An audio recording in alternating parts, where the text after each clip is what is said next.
Alors, bonjour et bienvenue à ce webinaire intitulé La salmonellose, un ennemi à combattre sur plusieurs fronts. Cette rencontre est organisée par le Comité de mise en marché des bovins de réforme et des veaux laitiers de la Fédération des producteurs de bovins du Québec, sous la direction de Louis Blouin et avec la coordination assurée par M. Denis Pelletier. La session est enregistrée et sera disponible pour consultation en différé sur le site de la FPPQ ultérieurement. Alors, mon nom est Paul Baillargeon, médecin vétérinaire. J'agis comme vétérinaire conseil sur les questions de santé animale pour les producteurs de bovins du Québec et je serai le modérateur de la discussion aujourd'hui. Je signale aussi la participation de Louis et de Denis qui vont s'occuper de la technique du son et de l'image au cours de cette présentation. Alors, pour couvrir le sujet qui nous intéresse aujourd'hui, nous vous proposons une formule de table ronde qui réunit 3 médecins vétérinaires qui partageront avec nous leur expérience sur la salmonellose bovine sous 3 angles différents.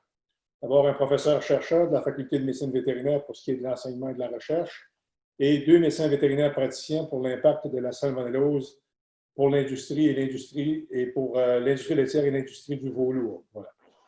Alors, laissez-moi vous les présenter. Le premier, Dr. Sébastien Budzinski, qui devrait apparaître à l'écran, est un gradué de l'École nationale d'Alfort en France en 2002. Après une année de pratique en région charolaise, il a entrepris une résidence de spécialisation en médecine et en chirurgie bovine à la Faculté de médecine vétérinaire de Saint-Hyacinthe. Depuis 2006, il est clinicien à la clinique ambulatoire de la faculté. Sébastien est un diplomate de l'ACVIM, c'est l'organisation qui certifie les spécialistes en médecine interne en Amérique du Nord. C'est aussi un chercheur qui est très actif sur la santé des veaux, les maladies respiratoires des ruminants et l'utilisation des tests diagnostiques. Alors, il a actuellement 115 publications scientifiques à son actif. En 2020, Sébastien est devenu directeur du Centre d'expertise et de recherche clinique en santé et bien-être animal de la Faculté de médecine vétérinaire. Bonjour, bienvenue Sébastien. Notre deuxième panéliste est le docteur Frédéric Beaulac, qui est un diplômé en pharmacie en 1997 et en médecine vétérinaire en 2001, dans les 2 cas de l'Université de Montréal. Frédéric s'est intéressé à l'industrie du veau lourd, autant veau de lait que veau de grain, dès 2003, mais c'est depuis 2012 que cette industrie est devenue son principal champ de pratique, avec environ 120 000 veaux sous sa supervision et celle de son équipe.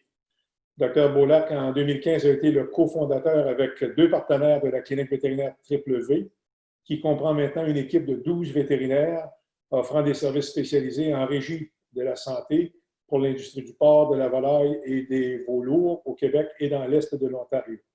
Bienvenue Frédéric, merci de participer. Troisième panéliste, c'est la Dr Melissa Blackburn, qui est une graduée de la Faculté de médecine vétérinaire en 2013. Elle est originaire du Saguenay, où sa famille exploite d'ailleurs une ferme laitière. Avec une équipe de 10 médecins vétérinaires, dont 5 femmes, c'est digne de mention, elle exerce en médecine bovine à la clinique vétérinaire Sagami, à Almont, au Saguenay-Lac-Saint-Jean. Elle a un intérêt particulier pour la médecine préventive et les dossiers informatisés sur DSA pour la quinzaine de troupeaux laitiers chez qui elle offre ses services. Alors, bonjour, bienvenue Mélissa. Alors, notre plan de discussion, la salmonellose chez les bovins, est un sujet qui est complexe. Pour couvrir la question de la façon la plus complète possible, on a divisé cette discussion-là en 3 blocs. Alors, chaque bloc sera introduit par une capsule vidéo présentant différents intervenants qui partageront leurs réflexions sur le thème abordé pour ce bloc-là. Et je discuterai ensuite avec les panélistes qui partageront avec nous leurs connaissances et leurs expériences personnelles. Une période de questions est prévue pour la conclusion de chacun des blocs. Vous pouvez les formuler à n'importe quel moment en utilisant le bouton Q et R au bas de votre écran, si vous le voyez.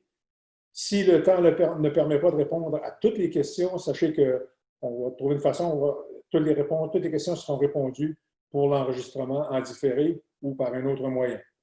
Vous pouvez aussi utiliser ce bouton pour signaler les difficultés techniques que vous éprouveriez. Louis et Denis pourront vous assister pour ces questions. Alors, on enchaîne avec le bloc 1, on a prévu une durée d'une vingtaine de minutes pour ce bloc-là. Avant la dernière décennie, les infections à salmonella étaient observées de façon occasionnelle chez les bovins au Québec. l'impact pour l'industrie bovine en général était relativement mineur, bien que pour chaque épisode de salmonellose, ça pouvait représenter des complications sérieuses, autant pour les animaux qui en souffraient que pour les humains. On savait toutefois depuis longtemps que la salmonellose était un problème qui était beaucoup plus sérieux, beaucoup plus répandu aux États-Unis. Alors, un peu comme pour la mamite, la salmonellose, c'est une maladie, mais c'est aussi plusieurs infections différentes. Alors, le premier bloc permettra de faire un peu de lumière sur ces questions. Écoutons d'abord ce que les producteurs ont à nous dire dans la capsule vidéo qui va nous être présentée.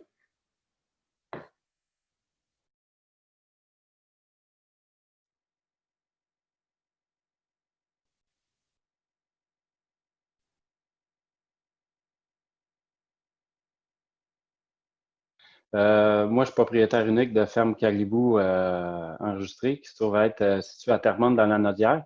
Une ferme familiale que j'exploite encore avec mes parents et ma femme et mes filles qui vont y adhérer dans les mois, pour une dans les mois qui suivent, pour l'autre, peut-être on parle d'années.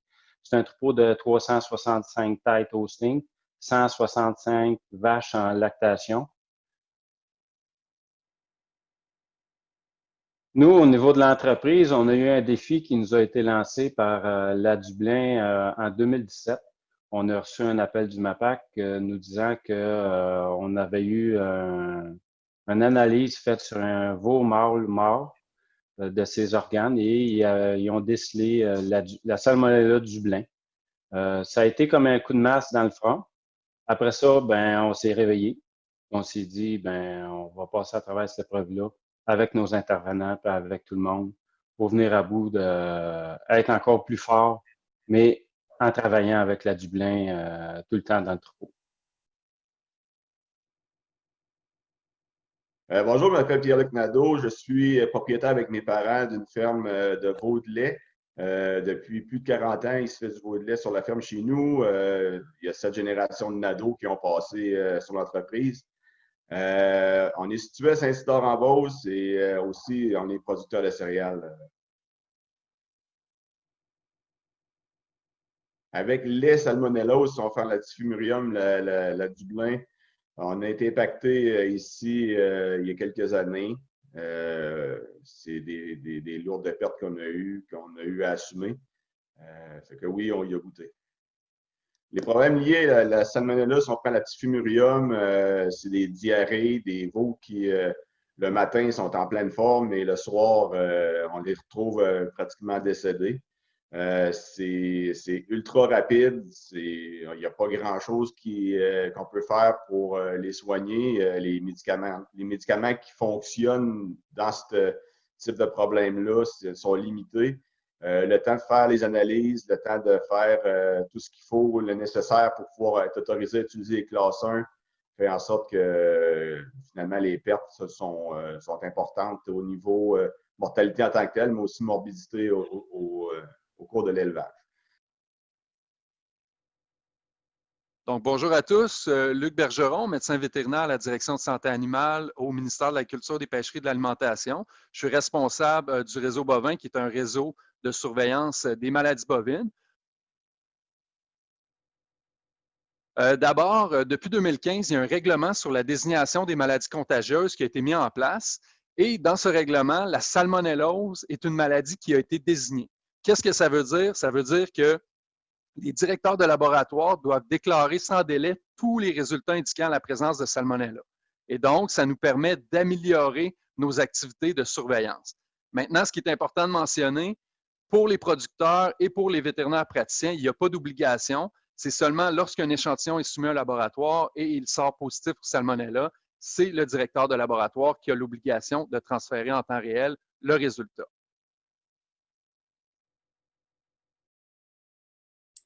Alors, merci. Sébastien, la capsule qu'on vient d'entendre nous parle de la Dublin et de Typhimurium.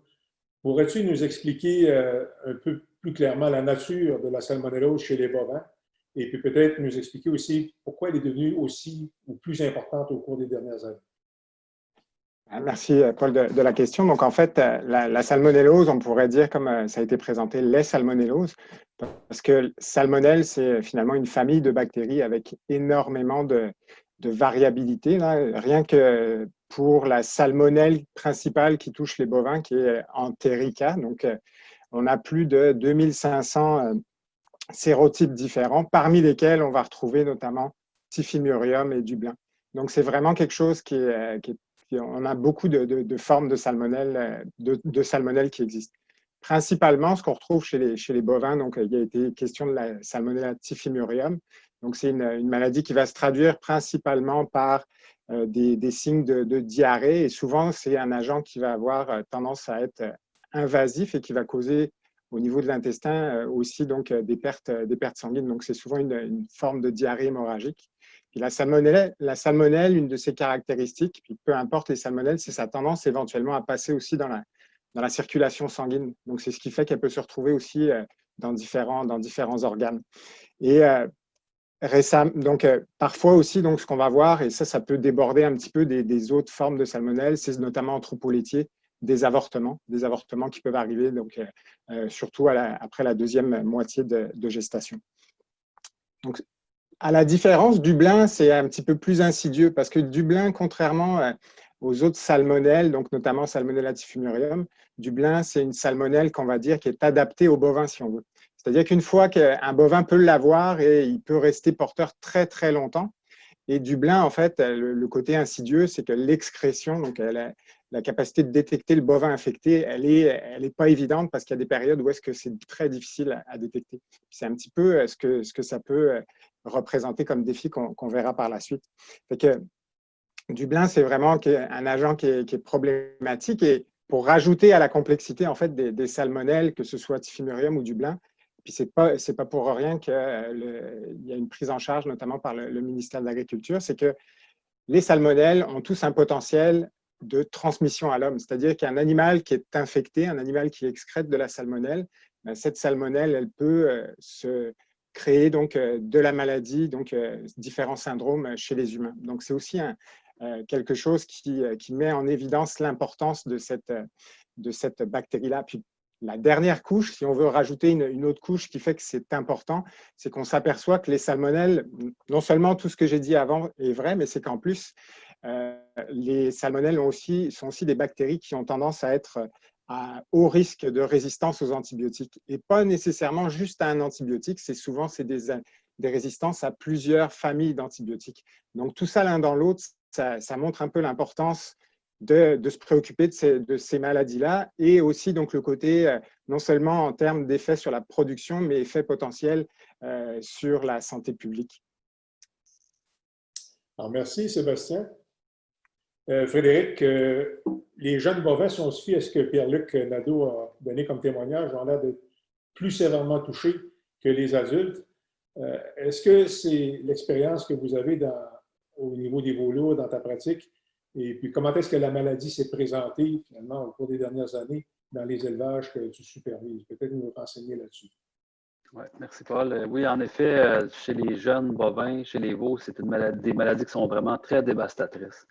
Et puis, comme tu l'as dit plus précédemment, il y a une vingtaine d'années, moi j'ai commencé ma pratique il y a 20 ans, j'avais jamais eu de cas de salmonelle. Et puis, tout à coup, dans les 10 dernières années, je me suis mis à avoir des cas. Dans le veau, on est habitué d'avoir passablement de maladies. Malheureusement, c'est un petit peu prévisible par notre mode de production. On est en multisource. Si on a une ferme de 500 veaux, on va avoir 500 provenances différentes. Alors, la cryptosporidiose, le coronavirus, le rotavirus, l'IBR, le syncytial, la pasteurellose, les mycoplasmes, on est habitué de composer avec. Puis, au fil des années, on a réussi à amener notre régie, puis à bien contrôler ça, puis à amener ça dans des paramètres acceptable de bien-être animal et de perte la majorité du temps. Mais là, depuis l'apparition des cas de salmonelle, ça, c'est vraiment hors de contrôle, puis on se sent vraiment menotté. Et Dublin est apparu probablement aux alentours de 2012. Les premiers cas qu'on a eus, c'était entre autres dans des veaux qui provenaient des États-Unis. Alors là, on a mis un peu la faute là-dessus, mais ça n'a pas été long que tout à coup, j'ai réalisé que j'avais des cas dans des veaux qui provenaient du Canada aussi. Et puis, ben, plus tard, on aura pris connaissance qu'il y a plusieurs pourcentages quand même relativement élevés de troupeaux laitiers qui sont porteurs. Puis ça a été très sévère au début. Là. Dublin est une maladie qui va affecter les veaux, pour ce qui est des veaux de grain, près de l'âge du sevrage, donc 40 à 60 jours. Et puis, c'est pas rare qu'on a eu des cas où il y a eu de la mortalité jusqu'à facilement 20 dans les 2 premières années, 2013-14, ma mémoire est bonne, j'ai eu pratiquement une quarantaine de fermes là, qui ont été touchées, puis avec des pourcentages de mortalité comme ça très élevés. Alors, c'était assez décourageant. Maintenant, je vous dirais qu'on a appris dans une certaine mesure à vivre avec celle-là. On en parlera un petit peu plus tard. Et puis, c'est plus sous contrôle. J'ai peut-être 3 à 6 cas par année dans les élevages que je suis. Et puis, on réussit à avoir moins de pertes là, quand on vit une crise, mais c'est quand même tout le temps une épée de Damoclès qu'on a en haut de la tête. Et puis, ça nous oblige à faire pas mal des pieds et des mains là, pour l'éviter. Puis, comme le disait Sébastien, mais ça, c'est Dublin. Et Typhimurium, elle a une autre image complètement. Et puis, elle est apparue plus à partir de 2013. Et c'est extrêmement fulgurant comme maladie. Les veaux atteints sont atteints très, très jeunes. On parle, là, on en reparlera un petit peu plus tard, là, mais vraiment dans les premières semaines d'élevage. Et puis moi, je me rappelle un des premiers cas que j'ai vu, là, en dans 48 heures, on a eu 20 à 25 de mortalité. C'était vraiment décourageant. Alors, puis pourquoi on s'est mis à avoir plus de Typhimurium? Ben, je pense malheureusement qu'un des éléments, c'est peut-être pas la réponse à toutes les causes. Une des choses, c'est qu'on a eu la volonté dans le secteur du veau d'utiliser moins d'antibiotiques, principalement les antibiotiques de catégorie 1.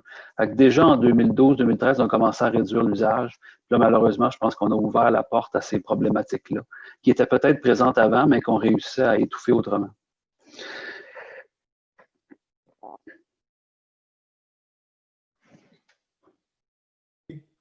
OK. Mon micro est fermé, je m'excuse. Merci, Frédéric. Mélissa, vous avez été au Lac-Saint-Jean une des premières régions à être touchée par Salmonella Dublin lorsque c'est apparu au Québec. Tu pratiques en industrie laitière. Peux-tu nous résumer un peu, nous présenter comment la salmonellose est devenue une réalité dans votre pratique, dans votre région?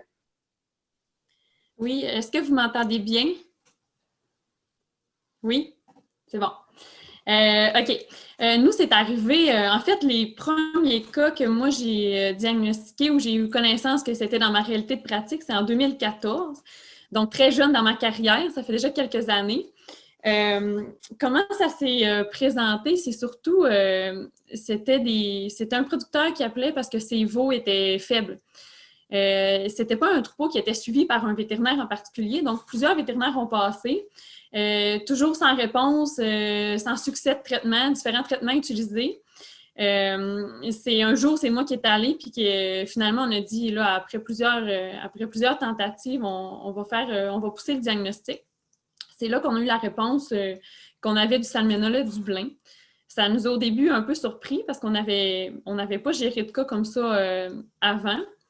J'ai réalisé l'ampleur du problème, surtout quand on a fait l'enquête épidémiologique. Puis qu'on a réalisé, en fait, qu'il y avait d'autres troupeaux qui étaient reliés à notre cas, dans le fond, puis qui étaient aussi positifs. Des troupeaux que finalement, en investiguant, on pouvait dire « OK, oui, peut-être qu'il y avait des problèmes », mais d'autres qu'on ne se doutait pas du tout qu'il y aurait pu avoir du Salmonella Dublin chez eux à ce moment-là. Je pense que c'est là que j'ai réalisé qu'il y en avait plus qu'on pensait dans les élevages de la région, peut-être, ou au Québec. Puis que ça deviendrait probablement un enjeu dans ma pratique dans les prochaines années. Évidemment, quand il y a un problème comme ça qui se présente dans ta région, les éleveurs sont plus sensibles au début à la cause. On a eu beaucoup d'appels pour peut-être avoir un statut de troupeau, pour avoir de l'information, des diagnostics, mais c'est un peu une vague, je dirais. Fait que depuis quelques années, c'est peut-être moins un enjeu fréquent dans ma pratique. Ça reste que c'est quelque chose qu'on a toujours en tête. C'est un diagnostic différentiel qu'on ne peut pas passer à côté. Mais c'est peut-être quelque chose qu'on gère moins au quotidien que peut-être dans une certaine période de ma pratique. Excellent. Merci, Mélissa. Avant d'ouvrir la période de questions, Sébastien l'a abordé un peu. La salmonellose constitue un risque pour la santé humaine. Est-ce que c'est ouvert à tous les panélistes? Est-ce que vous avez eu l'expérience de producteurs ou de personnes, d'employés qui travaillaient avec les animaux qui ont été affectés par cette maladie-là lorsqu'elle était présente dans vos élevages. Sébastien, peut-être, commencer?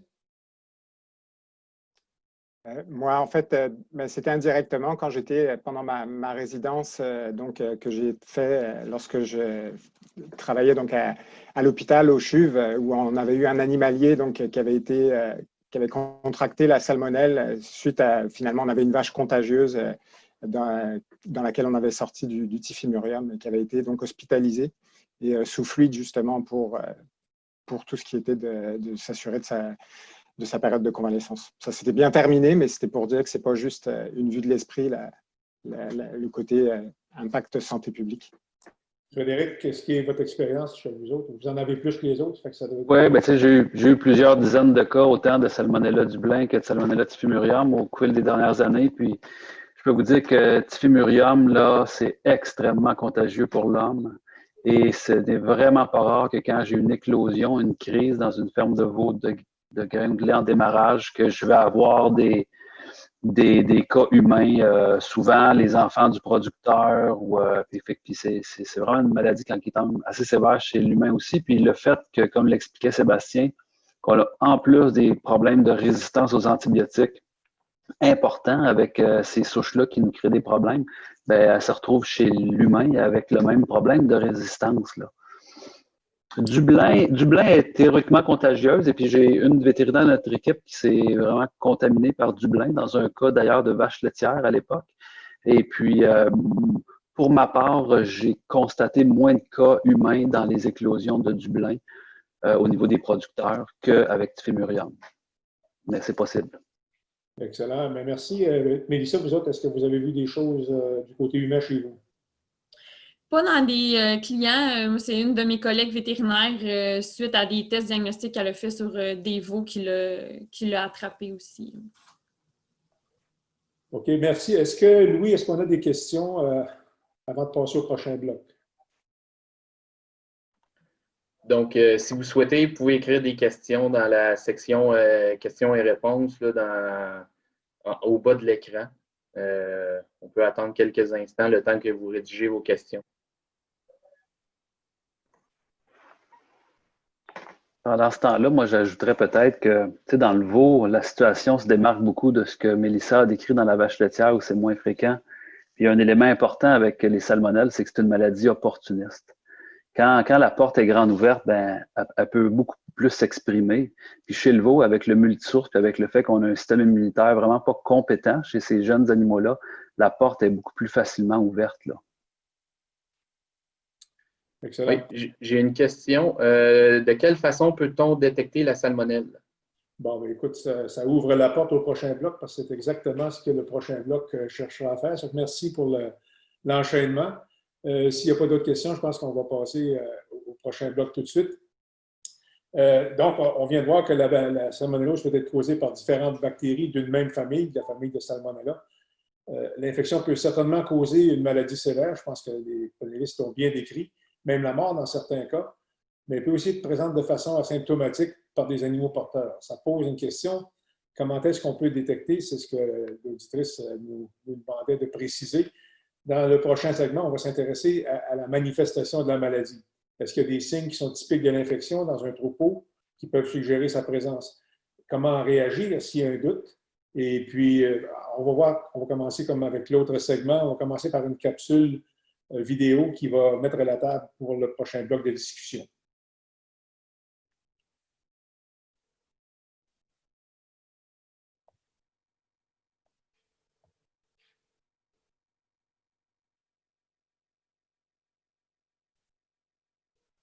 Donc, lors de la suspicion d'un cas clinique d'infection à Salmonella dans un élevage laitier, la première chose à faire, c'est de contacter votre médecin vétérinaire. À ce moment-là, ce dernier pourra décider s'il est pertinent ou non de soumettre des échantillons dans un laboratoire afin de confirmer le diagnostic.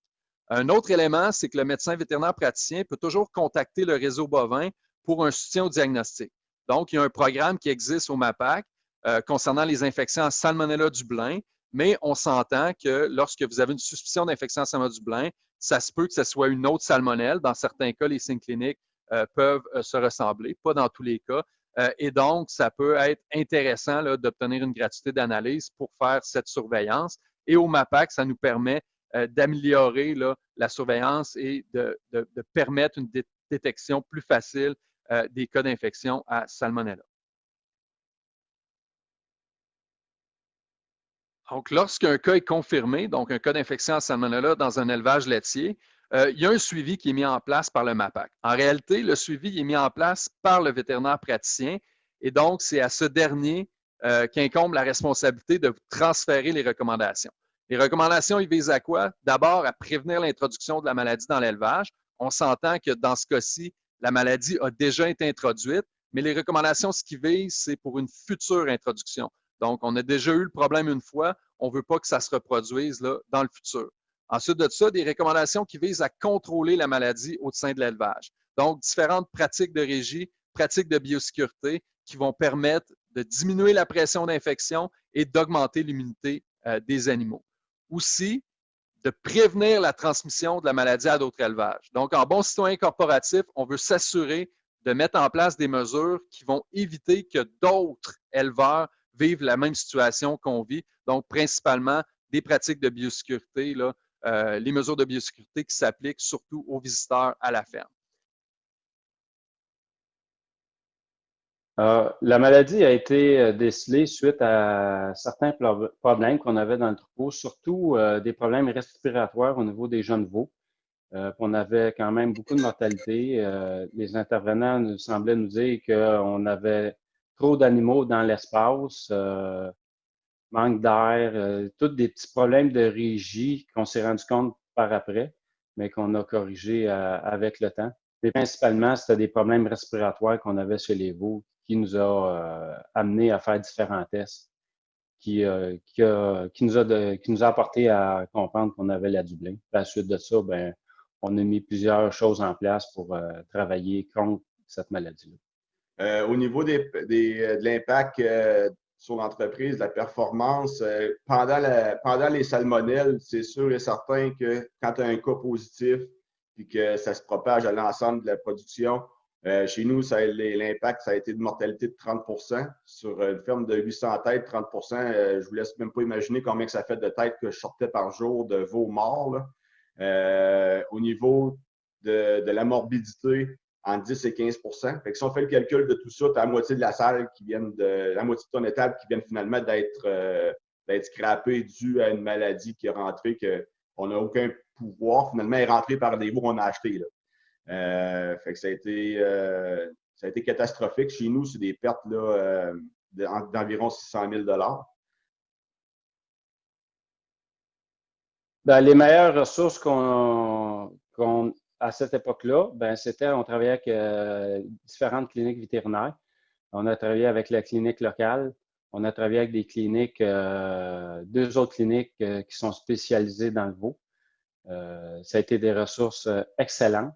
C'est des gens qui sont spécialisés à ce niveau-là, qui ont des méthodes de travail qui sont différentes un peu au niveau des cliniques vétérinaires spécialisées juste dans le laitier, qui nous ont amené des méthodes, puis qui nous ont amené à évoluer notre manière de voir travailler avec les veaux.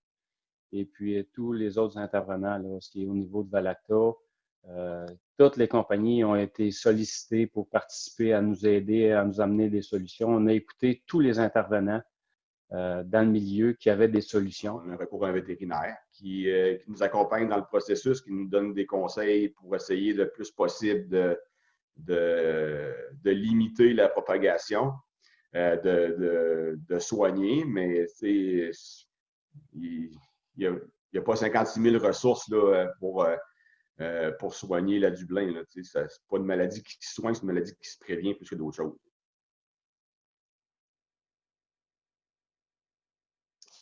Nous, pour améliorer le problème respiratoire et les problèmes de santé qu'on avait chez les veaux, la première chose qu'on a faite, c'est s'assurer que les veaux aient un bon transfert d'immunité. Et le colostrum est mesuré avec un BRICS pour savoir son niveau de protéines qu'il y a. On ne donne jamais un colostrum en bas de 23 de BRICS avec 4 litres qui est donné aux veaux, soit gavé ou soit tété, dépendamment le temps qui nous est permis. L'idéal, c'est de le faire téter, comme des raisons. À la suite de ça, on sait qu'avec un 4 litres de colostrum à 23, il y a un minimum d'immunité qui est transféré au veau. Pour diminuer le risque sur la ferme, c'est sûr qu'on a mis en place un protocole de biosécurité. Lavage des bottes, lavage des mains en entrant à l'étable. À chaque fois qu'on change d'étable, parce qu'on a 2 lieux d'élevage, nous, sur l'entreprise ici, les vêtements que les employés utilisent, le survêtement, finalement, ils changent en changeant d'étable, ils changent le survêtement qu'il va porter finalement pour travailler. Dans l'achat des veaux, moi, comme acheteur, je privilégie maintenant des veaux un peu plus pesants, autour de 115-120 livres. Des veaux qui m'ont l'air d'avoir au moins 9 jours, parce que des veaux plus jeunes sont plus sujets à être vulnérables aux problèmes de Salmonella typhimurium à tout le moins, là.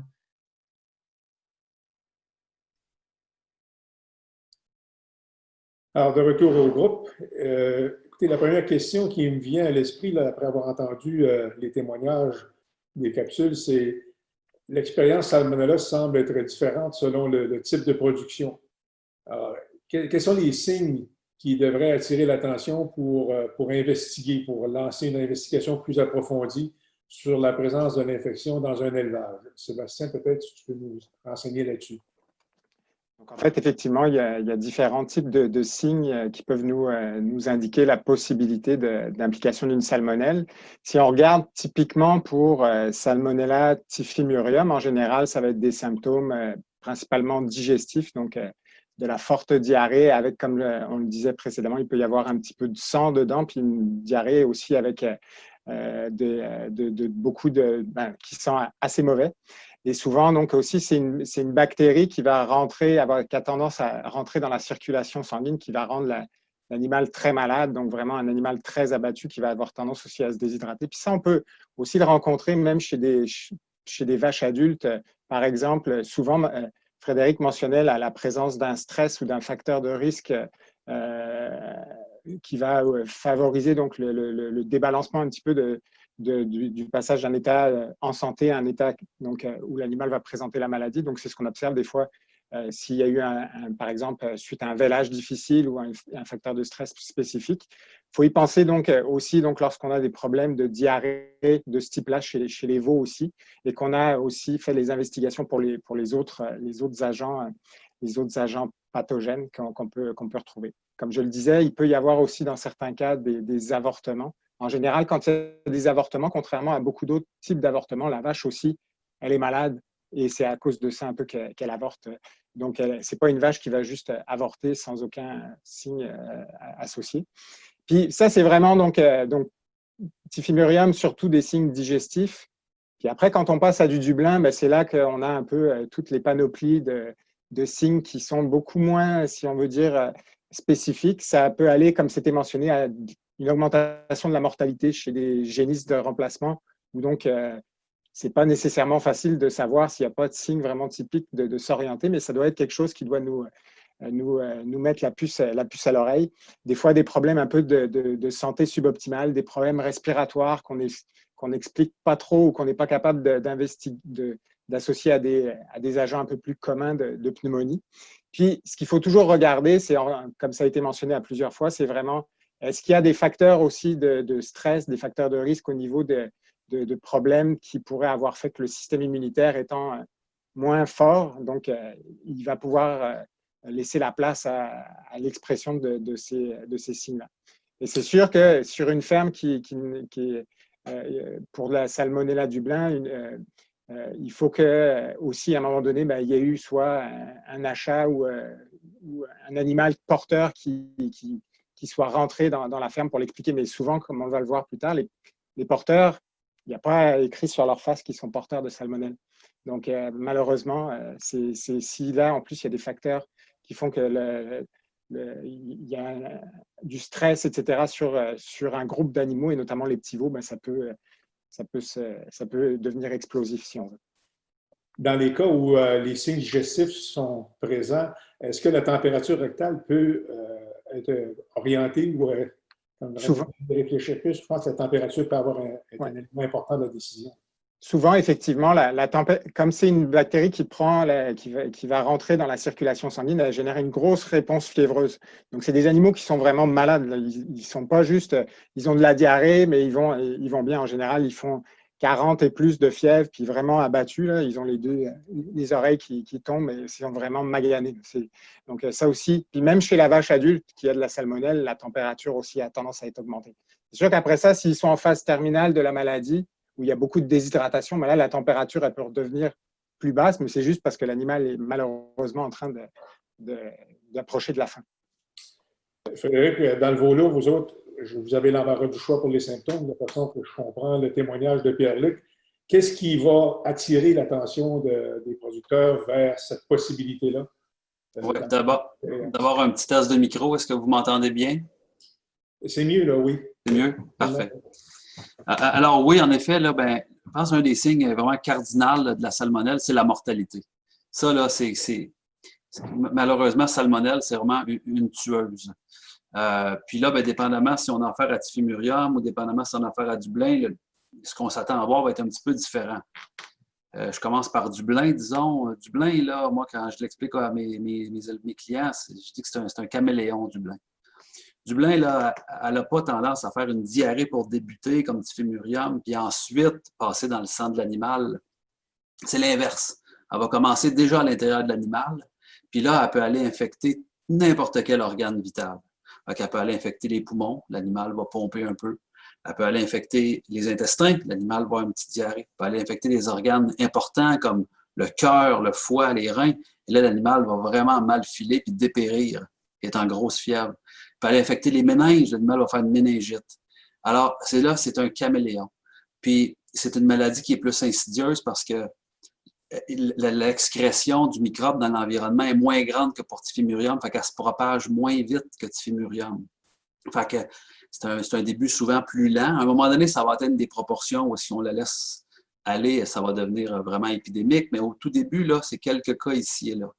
Fait que, il faut être vraiment alerte, mais le signe important, c'est la mortalité, puis des animaux très fiévreux, très abattus. Fait que n'importe quelle ferme de veau de grain, veau de lait que j'arrive, puis qui sont passés 30-40 jours, puis il y a quelque chose qui boite dans l'étable, si je ne suis pas capable de faire un diagnostic précis de quelque chose, j'ai tout le temps derrière de la tête que ça pourrait être Dublin, tellement que c'est un caméléon. Typhimurium, elle est dure à manquer. Comme j'expliquais plus tôt, ça se présente vraiment dans la première semaine d'élevage habituellement, premiers 5-10 jours, et les animaux tombent en diarrhée extrêmement sévère. Ils arrêtent de manger complètement, grosse fièvre, puis souvent les veaux meurent en dedans de 24, 48, 72 heures si on ne fait rien. Alors, c'est rare que les éleveurs la manquent, celle-là, mais c'est juste qu'il faut être très rapide à cause qu'elle se propage de façon aussi extrêmement rapide. Puis un point bien intéressant que j'ai remarqué au fil de mes années de pratique avec Typhimurium, pour vous montrer comment c'est une opportuniste, c'est que j'ai à peu près jamais eu de cas de Salmonella Typhimurium sur des veaux passés 21 jours de présence dans une ferme là, en démarrage. Probablement qu'à ce moment-là, leur système immunitaire commence à se développer, ils sont un petit peu plus solides, puis les stress sont moins grands.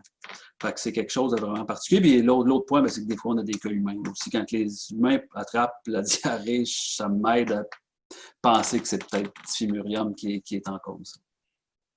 Excellent. Mélissa, dans la capsule qu'on a vue tantôt, le producteur laitier décrit une expérience qui est un peu différente de celle que Frédéric vient de nous rapporter. Ça semble être moins spectaculaire que ce qui est observé dans les élevages de veaux lourds. Est-ce que c'est aussi votre expérience dans les troupeaux? Est-ce que vous avez observé cette maladie-là? Je pourrais te dire, Paul, que comme mes collègues ont décrit, la Salmonella Dublin peut vraiment se présenter sous différentes formes. Moi, les cas que j'ai vus au départ, ça ressemblait plus à ce qu'on voyait comme dans les veaux lourds un peu. Dans le fond, c'était vraiment mortalité. C'est des veaux de 1 semaine à 3 semaines d'âge qui faisaient des septicémies au départ, qui tournaient en diarrhée, en plein de problèmes, qui ne répondaient aucunement au traitement. Puis c'est la mortalité qui s'accumulait. Mais comme c'était un élevage laitier pas pas si grand que ça, avec pas trop de vêlage en même temps. On dirait que les cas s'accumulaient, mais tranquillement, dans le sens que de temps en temps, il y en a un qui passait. Des fois, on faisait faire un peu de nettoyage, ça diminuait, oups, ça revenait, on avait d'autres mortalités. Donc, ça s'est tiré un petit peu dans le temps, mais c'était quand même assez drastique comme mortalité. Par contre, quand on a fait les enquêtes épidémiologiques, on a trouvé d'autres cas liés à notre cas. Il y avait des fermes qui présentaient plus les symptômes comme le producteur laitier décrivait, c'est-à-dire des veaux un peu problèmes respiratoires, santé sous-optimale, moins bonne performance, sans que ça soit des veaux qu'on accumule en arrière de la ferme nécessairement. C'est bon, merci. Écoutez, la prochaine question, c'est une fois que les soupçons vous ont allumé, quelles sont les options finalement qui peuvent vous permettre de confirmer que vous avez affaire à une salmonellose? La question s'adresse aux 3 panélistes. Peut-être, Sébastien, d'abord, tu nous fais le tour de la question sur les options et puis on demandera à Frédéric et puis Mélissa de nous expliquer ce qu'eux font finalement dans le concret sur le terrain. Parfait. En fait, il y a vraiment deux grands types de tests. Il y a des tests où on va vraiment essayer de mettre en évidence la bactérie. C'est des tests directs. Donc, le test le plus simple sur un animal vivant, ça va être de prendre du fumier donc diarrhéique, d'essayer de le mettre en culture pour notamment Typhimurium. On peut faire ça aussi sur une pièce de nécropsie éventuellement. Puis, la difficulté, c'est que notamment, donc Typhimurium, en fait, sur la diarrhée, on va vraiment l'isoler quand même assez bien parce que lorsque les veaux sont en diarrhée ou les vaches, elles vont excréter une grande quantité. C'est pas mal plus difficile, notamment, de mettre en évidence le Salmonella Dublin parce que l'excrétion est pas mal plus basse et plus difficile à mettre en évidence. Donc, pour Salmonella Dublin, donc s'il y a des signes, ben, ça va être aussi, s'il y a de la mortalité, de soumettre l'animal en nécropsie. Sinon, ce qu'on peut utiliser, puis ce qui est utilisé notamment plus dans des stratégies de détection au niveau troupeau, c'est des tests qu'on dit indirects. Donc, les tests indirects, qu'est-ce que ça met en évidence? Ça met en évidence la réponse de l'organisme à une infection. Donc, c'est par exemple pour détecter des anticorps pour la Salmonella Dublin, donc dans le sang, dans le sérum ou dans le lait. Donc, ça, c'est aussi des tests qui peuvent se faire. Un des défis de ces tests-là, c'est que c'est des tests dont la sensibilité, donc la capacité à trouver l'infection n'est pas à 100%. Et pareil, donc il peut y avoir aussi des faux positifs, dépendamment du seuil qu'on définit au niveau de la positive, pour dire que le test est positif. Fait que ça ramène à des choses qui sont un peu plus complexes et qui font que des fois, lorsque il va y avoir toute une nuance de gris, notamment pour connaître le statut au niveau troupeau. Excellent. Donc, Frédéric, qu'est-ce que vous faites lorsque vous soupçonnez le problème? Oui, puis je me permettrai de faire une petite parenthèse entre le fait de chercher la salmonellose quand je suspecte un problème, puis chercher de la salmonella dans une ferme. Parce qu'en introduction, j'ai dit que maintenant, Dublin, on réussit à mieux la contrôler, puis j'ai juste 3 à 6 cas par année avec beaucoup moins de mortalité. Mais si on cherche Dublin, on va la trouver dans presque tous mes élevages. Il y a d'ailleurs eu une étude faite récemment par la faculté de médecine vétérinaire où ils sont allés voir à l'abattoir le taux de porteurs de Dublin dans le veau et c'est très élevé. Pratiquement tous mes élevages en ont, mais ce n'est pas tous qui vont exprimer la maladie. Maintenant, quand je suspecte un cas clinique, tantôt, j'ai dit que salmonelle, c'est une tueuse. Alors, pour moi, la meilleure manière de prouver que c'est salmonelle, c'est sur un animal mort, aller faire une nécropsie. Déjà, en faisant une nécropsie à l'œil, il y a souvent des signes assez évidents que ça peut être ça. Puis s'il y a des praticiens à l'écoute, puis j'ai des belles photos de ça, si jamais ça me ferait plaisir de les partager, contactez-moi. Et puis, une fois qu'on a fait la nécropsie, on va prélever un organe, filtre, par exemple le foie, qu'on va envoyer en bactériologie pour bien identifier la souche. Et puis, ça me permet aussi d'avoir l'antibiogramme qui est très important parce qu'on a expliqué tantôt qu'il y a beaucoup de résistance aux antibiotiques. Donc, je dois savoir quel antibiotique le plus rapidement possible utiliser pour contrôler ma crise qui est en émergence. C'est vraiment via la nécropsie, moi, et l'envoi en bactériologie que c'est ma méthode numéro 1 pour faire confirmer mes diagnostics. Mélissa, vous êtes dans une région où il n'y a plus de laboratoire disponible. J'imagine que ça complique un peu les choses pour confirmer les diagnostics. Qu'est-ce que vous faites lorsque vous avez des soupçons? Oui, on les envoie au diagnostic. C'est juste plus long à avoir les résultats. Je te dirais, si on a des veaux malades, on essaie, s'il y a de la mortalité, d'envoyer des nécropsies. Je pense que c'est quand même une très bonne façon d'avoir un bon diagnostic. Soit on envoie le veau directement ou on fait des prélèvements à la ferme puis on les envoie au laboratoire aussi. C'est sûr que ça dépend qu'est-ce qu'on cherche, dans le sens que si on a des animaux malades, on a une suspicion dans le troupeau, bien, on va essayer d'aller l'identifier. Si c'est vraiment qu'on cherche à connaître le statut du troupeau, par exemple, si on veut envoyer des animaux en pension, si on veut faire un achat sur un troupeau, puis on veut connaître le statut du troupeau, on va y aller souvent avec des ELISA, des tests sérologiques sur le réservoir de lait, puis sur des plus jeunes veaux là, de 4 à 12 mois, pour avoir une vue d'ensemble du troupeau et essayer de savoir s'il y en a dans l'élevage.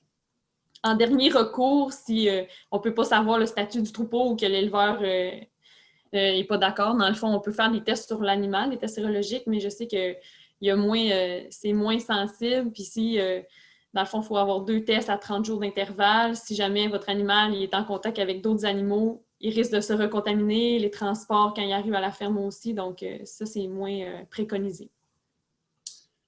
Bon, dernière question pour ce bloc-là. La salmonellose, on l'a vu avec du blanc, peut persister dans un troupeau, mais ce qu'on voit aussi, c'est que ça peut revenir de façon intermittente, même pour les autres sérotypes de salmonella. Sébastien, peut-être nous expliquer comment ça fonctionne pour que la salmonellose puisse persister, selon le type de salmonellose, puisse persister dans un élevage laitier, par exemple. C'est sûr que si on prend le cas de Dublin, c'est relativement simple parce qu'une fois qu'un animal qui est infecté, on peut le considérer comme porteur pendant quasiment mais en tout cas une très très grande période de sa vie. Donc ponctuellement, il peut servir éventuellement de source pour éliminer de la salmonella Dublin. Il faut savoir que majoritairement, en fait, les salmonelles, ça se transmet par le contact fécal-oral. Donc c'est de la matière fécale qui contient de la salmonelle. Et un des défis qu'on va avoir justement, c'est que cette matière fécale-là peut persister dans l'environnement et peut faire que l'environnement peut ponctuellement donc, servir de source pour réactiver donc, une contamination, une nouvelle contamination. Puis c'est toujours une question de dose d'infection par rapport à protection de l'animal qui est en contact et à sa sensibilité. Donc ça, c'est une des choses qu'il faut garder en tête. Donc, et c'est pour ça que ça va prendre en compte toutes les notions de biosécurité, de nettoyage, etc. Puis aussi, donc, il y a notamment certains facteurs de risque qui ont été associés à des salmonelles, comme tout ce qui est de la vermine, les oiseaux, etc., qui peuvent aussi éventuellement être des porteurs. Donc, mais il faut vraiment donc, retenir que les méthodes d'hygiène vont être vraiment importantes pour limiter le plus possible les sources de contamination des nouveaux animaux. Puis si on est capable de savoir les animaux qui sont des porteurs chroniques, ben, éventuellement aussi de s'en séparer, ça va permettre d'assainir tranquillement le milieu. Ce que tu nous dis finalement, c'est que dans le cas du lait en particulier, il n'y a pas seulement les porteurs sains qui peuvent agir comme un réservoir, il y a l'environnement aussi qui peut permettre à la bactérie de survivre ou de se multiplier, peut-être les deux? Ben, c'est surtout de survivre, dépendamment des conditions dans lesquelles on est. De la matière fécale qui contient des salmonelles peut durer un certain temps active dans le milieu. Puis ça, il y a différentes études qui ont regardé ça, mais ça peut persister jusqu'à plusieurs semaines, mois, dépendamment des conditions. Donc, c'est quelque chose qui est important, dépendamment de l'humidité, dépendamment d'un paquet de facteurs, mais c'est quelque chose à garder en tête. Qu'on peut avoir eu un épisode. Cet épisode-là, il est notamment, par exemple, pour de la typhimurium, l'épisode, il est passé. Et quelques mois, années éventuellement plus tard, ça peut éventuellement revenir, surtout si il y a des facteurs de risque externes qui s'y joignent. Frédéric, tu l'as mentionné tantôt, finalement, il y a une majorité des veaux, dans l'étude que la faculté a complétée, il y a une majorité des veaux qui sont porteurs de salmonella du blanc, si je comprends bien, au moment de leur arrivée à l'abattoir. Qui ont porteurs ou on a la preuve qui ont été exposés, là, mais qui n'ont pas nécessairement développé la maladie. Pourtant, les élevages de veaux lourds souvent fonctionnent par l'eau, c'est en l'un dans l'autre, comme on dit. Comment est-ce que, je comprends que les protocoles aussi de désinfection sont peut-être plus rigoureux en élevage de veaux lourds que ce qu'on voit, que ce qu'on peut se permettre même dans les troupeaux laitiers. Comment est-ce que l'infection persiste, selon ton expérience, dans ces élevages-là?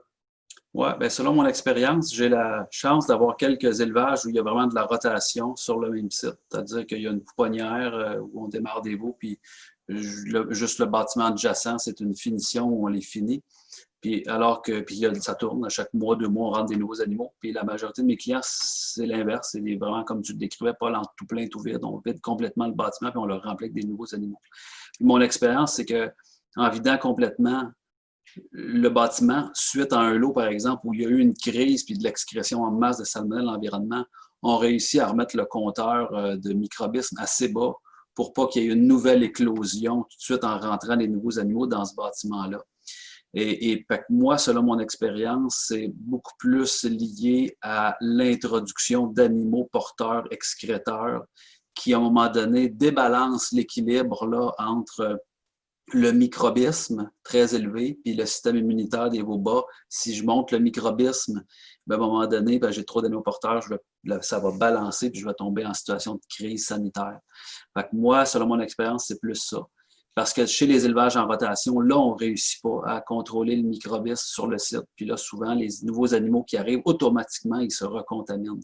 Alors, ce qui me fait dire qu'en tout plein tout vide, on réussit habituellement à casser ce cycle-là. 95 % du temps. Mais ça, je comprends, vous autres, que c'est surtout Dublin que vous avez observé dans vos troupeaux. Qu'est-ce qui est ton expérience sur la persistance de cette infection-là? Puis peut-être poser la question aussi, est-ce qu'un troupeau pourrait éventuellement se débarrasser de cette infection-là? Je parle des troupeaux laitiers et des troupeaux reproducteurs, vacherons ou laitiers. Est-ce qu'on pourrait avoir la disparition de l'infection survenir? Est-ce que c'était rapporté? Mélissa, qu'est-ce que vous avez vu, vous? Mais je te dirais que c'est quand même difficile en élevage laitier parce que, comme Frédéric dit, nous, on n'est pas capable de faire des tout pleins, tout vides. Là. On doit garder les animaux toujours dans les bâtiments. Donc, on a le défi de nettoyer, de se mettre des stations de désinfection puis tout ça, mais à travers les animaux. Fait que c'est pas toujours évident non plus d'utiliser les bons produits qui sont compatibles avec la présence d'animaux. Je pense que c'est quand même possible de le diminuer beaucoup. Nous, dans notre cas, dans le fond, l'élevage, on a quand même réussi à l'éliminer presque complètement, mais ça dépend de plusieurs facteurs. Je te dirais, l'étendue de la maladie dans le troupeau peut faire une différence. Dans mon cas, les vaches laitières n'étaient pas atteintes, c'était seulement les animaux de remplacement puis les veaux. Ça nous donnait déjà une bonne chance comparé à lorsque les vaches laitières aussi en production sont atteintes. Aussi, si on est capable de faire des isolements dans le troupeau des animaux atteints, c'est plus facile, dépendamment de la façon dont les étables sont conformées. Si vous n'êtes pas capable d'isoler les animaux malades, c'est encore plus difficile de penser éliminer la maladie.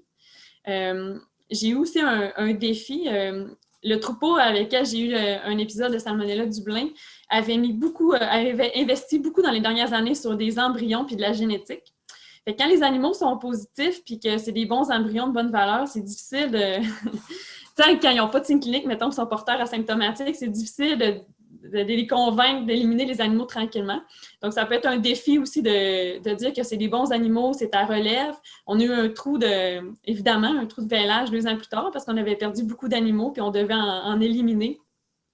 Donc, tout ça fait en sorte que c'est une entente avec le producteur aussi à savoir c'est quoi ses objectifs. Est-ce qu'il n'est pas capable de dormir avec le fait qu'il y en a dans son troupeau ou il est capable d'augmenter la résistance de ses animaux puis de voir comment on peut l'éliminer. Les nettoyages aussi, c'est pas toujours évident là, quand il y a des fermes avec beaucoup de bois ou peu de matière facile à nettoyer. Ça continue à rester dans l'élevage. Le nombre d'animaux aussi, là, les cas, ça coûte cher faire des tests diagnostiques. Donc, il faut être prêt à investir un certain montant pour avoir l'idée de combien d'animaux sont porteurs dans le troupeau.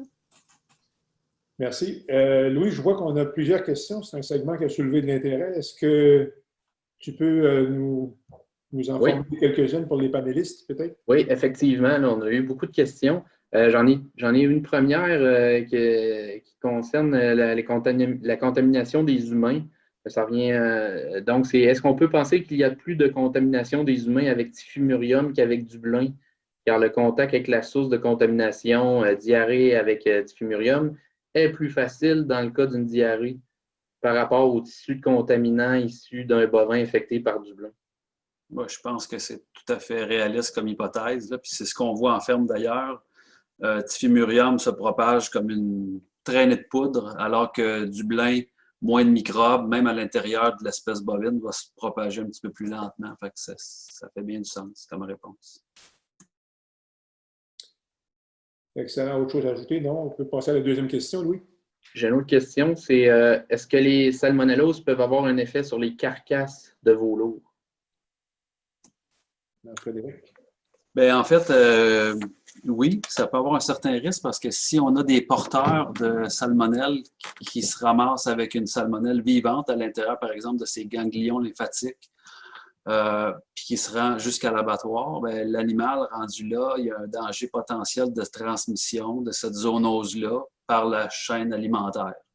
Évidemment, de la viande de veau, on fait cuire ça, on ne mange pas ça en sushi.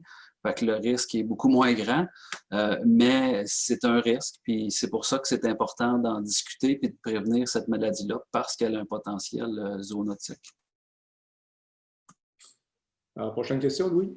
Oui, c'est une question. Est-ce que les résultats de tests sont précis? La personne en achète des animaux, de génétique. Est-ce qu'on devrait demander pour faire des tests des animaux avant d'acheter? Ou si on devrait mettre les nouveaux animaux en quarantaine? Et si oui, combien de temps? Car ce que je comprends, ça peut aller à un stress avant d'avoir les signes. Sébastien, tu es la personne tout indiquée? C'est sûr que pour Dublin, le gros défi, c'est au niveau individuel d'avoir un diagnostic qui est très fiable. On peut avoir un certain degré de suspicion, mais il peut y avoir éventuellement des faux négatifs, donc un animal qui est déclaré négatif alors qu'il peut être porteur. La difficulté aussi vient du fait que c'est pas parce que vous isolez cet animal-là qui a un test positif que vous suspectez qu'il peut être porteur. Une fois qu'il est porteur, il est porteur. Donc, vous ne pouvez pas savoir combien de temps vous pouvez le garder à l'extérieur du troupeau puis le ramener éventuellement. On va généralement considérer que ces animaux-là, ils ont un potentiel pour excréter de la salmonelle quasiment toute leur vie durant. Donc, c'est vraiment un défi. On va plutôt aller regarder peut-être le troupeau d'achat puis le statut troupeau. On peut avoir peut-être une meilleure idée au niveau troupeau. Individuel, ça peut être un peu plus problématique. Le docteur Dufour, Simon Dufour va nous revenir tantôt sur cette question-là. Ça fait qu'il pourra préciser cette… Elle est aussi dire que mon collègue allait probablement préciser là-dessus. Prochaine question, Louis. Oui, une autre question. Est-ce que la Dublin est associée avec des avortements à une certaine période de gestation ou c'est n'importe quand? Mélissa, c'est la tienne, celle-là. Ton micro est fermé, oui, c'est bon. Oui. Peut-être que Sébastien pourra confirmer. Je pense que dans la Salmonella Dublin, on voit quand même moins souvent les avortements. C'est pas impossible, mais on voit moins souvent les avortements. C'est plus, il y a des porteurs asymptomatiques, c'est plus les jeunes veaux aussi, problèmes respiratoires, diarrhée. Sébastien? Il y a des cas qui ont été décrits avec Dublin, mais effectivement, ce n'est pas le tableau qui domine et c'est souvent donc à partir du 6e mois et plus de gestation, mais c'est vraiment, comme Mélissa le disait, ce n'est pas le tableau qui domine dans le cas du Dublin dans le laitier. Alors Louis, prochaine question. Oui, c'est une question. Est-ce qu'il y aurait des tests de style bandelette pour détecter les salmonelles dans les élevages de veaux? Et malheureusement, ça n'existe pas encore. Peut-être un jour. Il existe actuellement un PCR là, qui permet de détecter la Salmonella Dublin. Donc, il peut être un petit peu plus sensible qu'une simple bactériologie, mais il faut quand même passer par toutes les mêmes étapes là, de la bactériologie. Ce n'est pas un test qui est fait à la ferme, malheureusement. J'ai une autre question. Qu'est-ce qui fait que des troupeaux porteurs restent asymptomatiques? Qu'est-ce que tu en penses, Sébastien? En fait, c'est vraiment la notion d'équilibre entre les facteurs de risque et la propagation de la maladie.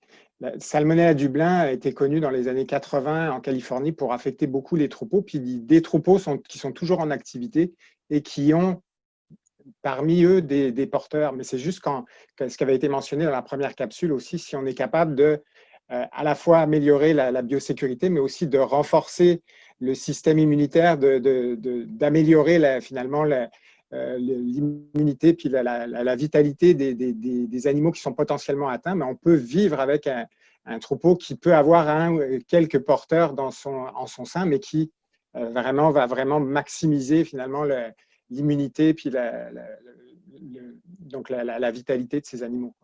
On va y venir plus précisément aussi dans le prochain segment. Est-ce qu'il nous reste des questions? Oui, je vois une autre question. Oui, c'est une question en lien entre un troupeau qui est avec la vaccination de toutes les autres maladies là, qui est adéquate. Il y a une remarque comme quoi que la salmonella Dublin, dans ces cas-là, semble avoir beaucoup moins d'impact. Alors, est-ce qu'il y aurait une protection croisée entre la vaccination routinière et puis l'immunité pour salmonella Dublin? Je n'ai pas bien saisi. La vaccination, quelle vaccination? Vaccination pour les maladies respiratoires, je comprends. La vaccination pour toutes les autres maladies. Oui. Il peut y avoir un lien indirect, c'est-à-dire que moi, plusieurs cas, au début, quand on s'est mis à avoir des problèmes de Dublin, j'avais envoyé beaucoup d'animaux en nécropsie. Puis une fois que j'ai analysé tous ces résultats-là pour tenter de comprendre les liens entre les choses, j'ai réalisé qu'il y avait presque plus la moitié des animaux qui étaient aussi en nécropsie positifs au PCR pour la maladie qui s'appelle BVD. Il n'y avait pas de signe clinique de BVD, mais le BVD, c'est une maladie qui est immunosuppressive. Alors, on va baisser le système immunitaire. Alors, on revient exactement à ce que Sébastien disait, c'est l'équilibre entre l'immunité des animaux et le microbisme qu'on peut gérer avec la biosécurité, entre autres. Puis l'immunité, ce qui va favoriser l'immunité va te donner des chances de ne pas en avoir, puis ce qui va la diminuer, va ouvrir la porte à cet opportuniste-là qui est salmonelle. Alors, c'est une maladie immunosuppressive. La porte est ouverte. Il nous reste 3-4 minutes. J'ai le goût de vous entendre parler un peu de traitement. Qu'est-ce qu'on fait quand on a des animaux malades avec une infection à salmonella? Sébastien, par exemple, qu'est-ce que la littérature dit ou qu'est-ce que vous enseignez là-dessus à vos étudiants?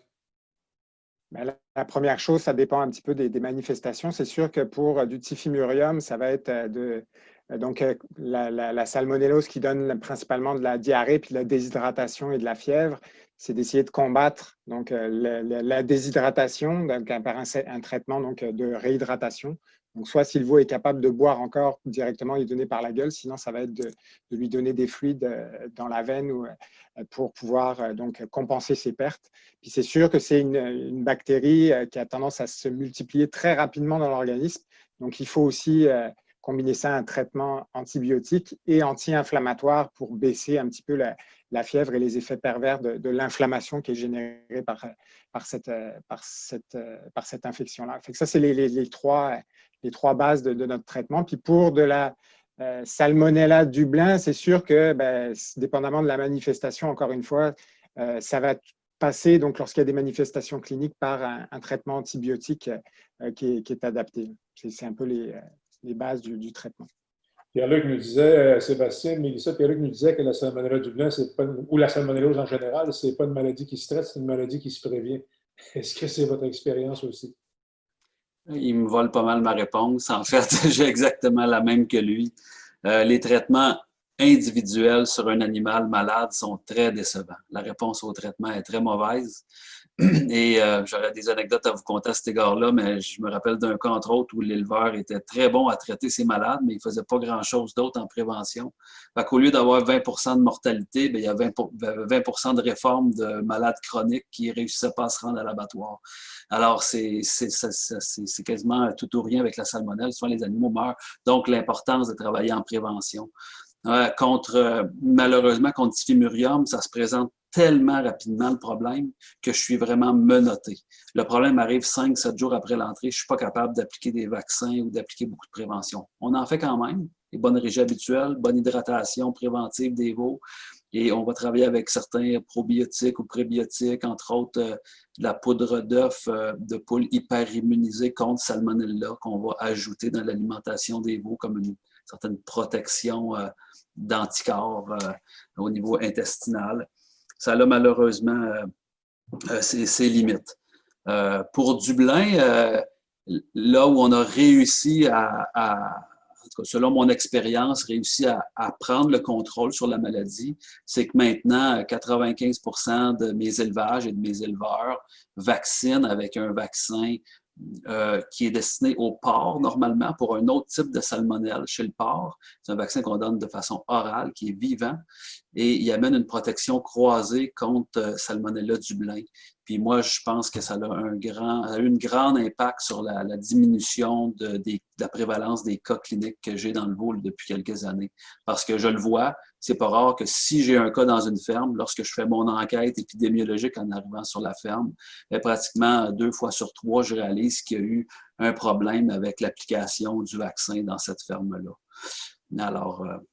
Alors, c'est une des choses. Puis l'autre affaire qu'on fait, c'est des euthanasies préventives. Comme disait, à un moment donné, les animaux, là, ils tombent trop malades. On a de la misère à les sauver. À un moment donné, il faut malheureusement euthanasier ces animaux-là pour pas qu'ils continuent d'excréter le microbe dans l'environnement. Écoutez, tu as dévancé un peu la question. On va parler de contrôle. Je pense que ce bloc-là est intéressant. On va passer au bloc 3. On comprend que la salmonellose, c'est une maladie qui peut être très coûteuse, en particulier pour les élevages où est-ce qu'il y a de jeunes animaux qui sont en cause. Autant en termes de perte animale qu'en termes de diminution des performances technico-économiques, ça peut coûter cher. Pierre-Luc a bien souligné la question dans la capsule tantôt. La solution idéale, ce serait de ne pas avoir à gérer ces conséquences, mais la réalité, c'est qu'un bon nombre d'entreprises, autant laitières que de fermes d'élevage de veaux lourds, ont à le faire. On l'a déjà abordé. Alors, quelles sont les stratégies pour y parvenir? Frédéric a déjà abordé un peu la question. Le dernier bloc va s'intéresser plus précisément à cette question-là. Mais on va commencer par aller voir ce que nos intervenants nous disent dans la capsule vidéo qui commence.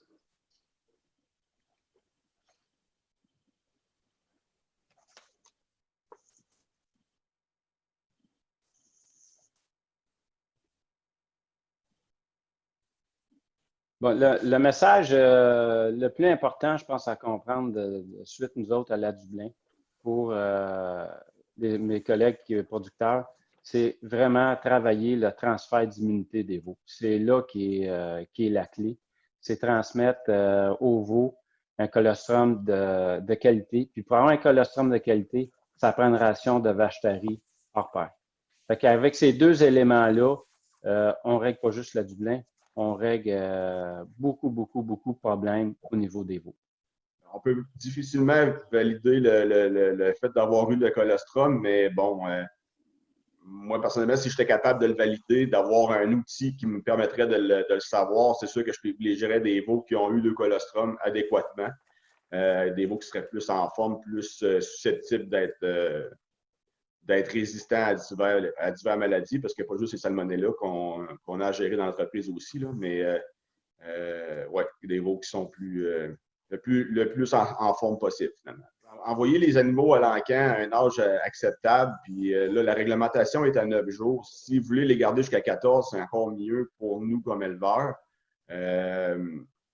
Puis si un animal est un peu, il semble déshydraté, ou s'il y a un début de diarrhée ou qui est plus amorti, ben, je comprends qu'il y a un coût à les garder, mais quand vous les envoyez à l'encan, nous, après ça, on les achète. Ben, ces veaux-là, il faut les soigner, puis ils sont plus assujettis à attraper divers microbes. Si on veut collectivement diminuer la quantité de médicaments utilisés, la seule et unique façon, c'est qu'on travaille ensemble, puis que les animaux qui sont vendus par le producteur de lait aux éleveurs de veaux soient en forme. Puis comme ça, ensemble, on va réussir, nous, à avoir un résultat acceptable pour l'animal qui ne sera pas déclassé à la vente à l'abattoir. Puis, comme ça, on va diminuer aussi la quantité de médicaments utilisés.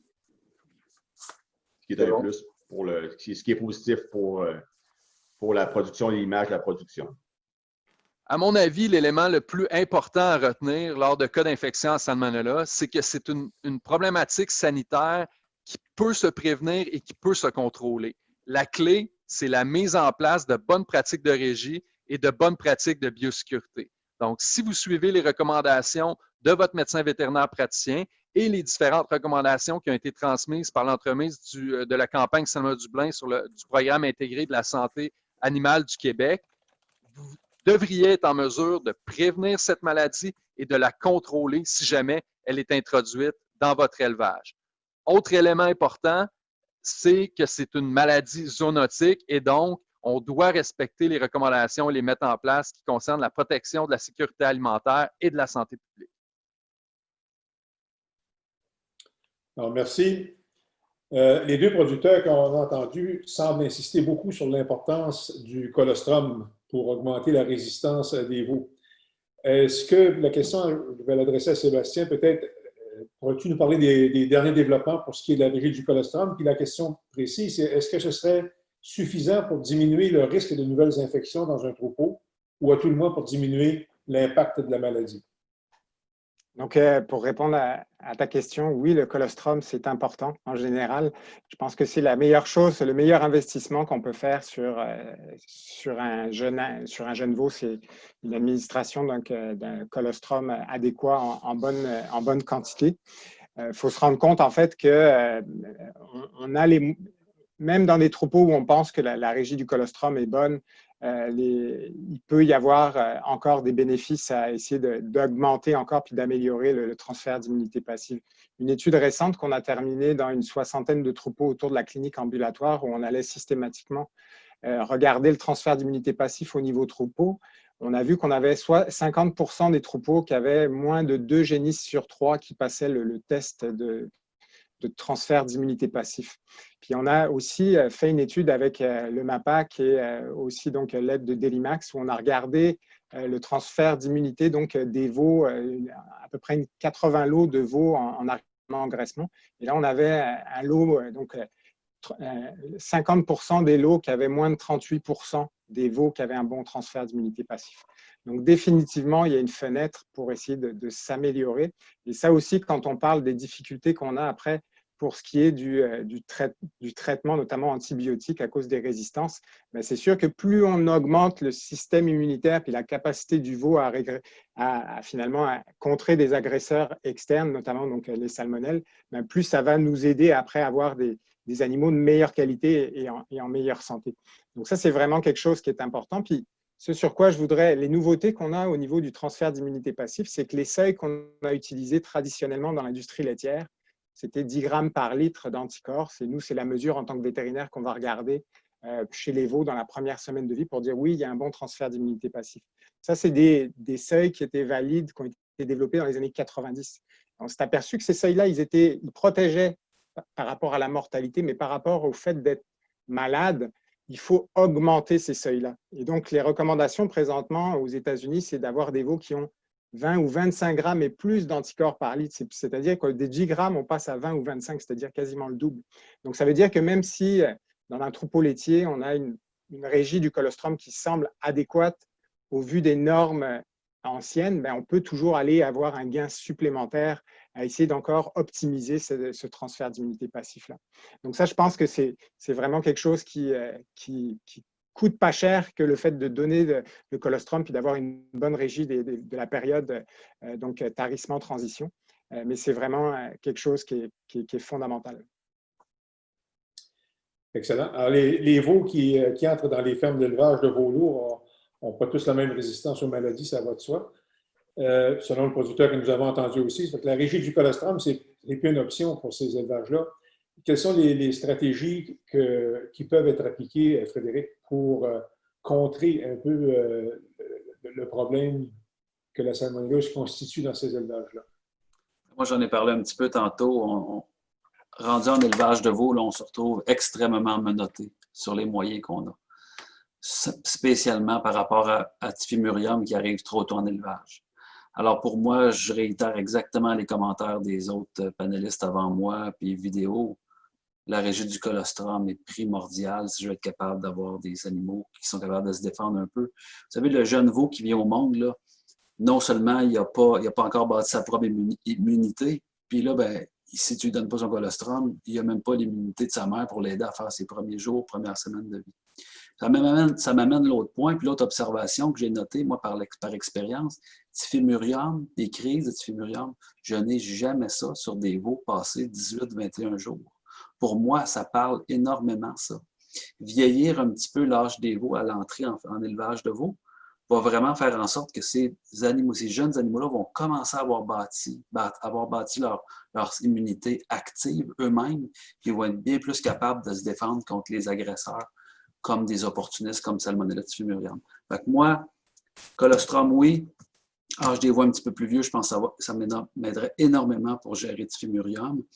Puis après ça, ben, en élevage de veaux comme tel, le conseil que j'ai à donner aux auditeurs qui sont éleveurs de veaux ou techniciens dans le veau, c'est qu'il faut apprendre à détecter ces maladies-là pour agir au tout premier signe clinique parce que ça va trop vite. Et si on ne prend pas ça, on n'écrase pas ça dans l'œuf, on l'échappe. Et comment faire ça? C'est être à l'aguet, faire un petit peu plus de diagnostic quand on suspecte un cas pour être proactif, pour être capable de malheureusement sortir les antibiotiques de classe 1 auxquels il faut habituellement se rendre dans ces cas-là pour reprendre le contrôle. Antibiotiques que vous le savez tous maintenant, on est beaucoup plus restreint dans l'utilisation de ces produits-là.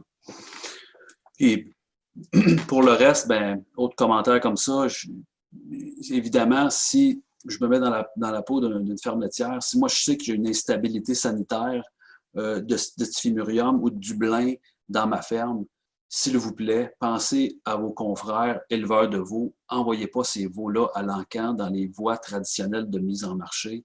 Trouvez un autre débouché pour ces veaux-là. Avertissez qu'ils sont excréteurs pour pas que vos 1, 2, 3 veaux viennent m'en contaminer 797 avec lesquels je les mélange dans une ferme de veaux et qui crée une crise sanitaire qui peut infecter des humains et faire utiliser beaucoup trop d'antibiotiques inutilement pour la planète. Excellent. Alors, si je résume, colostrum puis âge des veaux seraient deux facteurs qui seraient déterminants pour votre type d'élevage. Exact. Mais toi, tu es en première ligne au front pour la régie du colostrum. Tu travailles avec des troupeaux laitiers. Tu fais aussi de la médecine préventive dans ces troupeaux-là. Qu'est-ce que vous appliquez comme procédure pour vérifier le statut des veaux, le statut immunologique des veaux, le transfert d'immunité passive dans vos programmes? Je te dirais que dans les dernières années, on a beaucoup mis d'attention sur les veaux dans les médecines préventives. C'est vraiment aussi important maintenant que la reproduction ou la santé du pied ou peu importe. Ça aide vraiment à avoir une meilleure idée de ce qui se passe, je pense. On éduque beaucoup les producteurs à diminuer leur seuil de tolérance. Je pense que c'est important qu'ils sachent que c'est pas normal d'avoir des veaux en pneumonie tout l'hiver ou en diarrhée. C'est normal que tous les veaux aient une diarrhée. Je pense que on n'est plus là.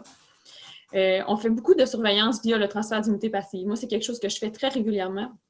Au début, on le faisait pour mettre en évidence qu'il y avait un problème, qu'ils réalisent que les veaux ne passaient pas nécessairement tous le test et qu'il y avait vraiment un problème. Maintenant, c'est vraiment un suivi, je dirais, là, des régies de juste continuer à s'assurer que, même si on s'est amélioré, on est toujours dedans.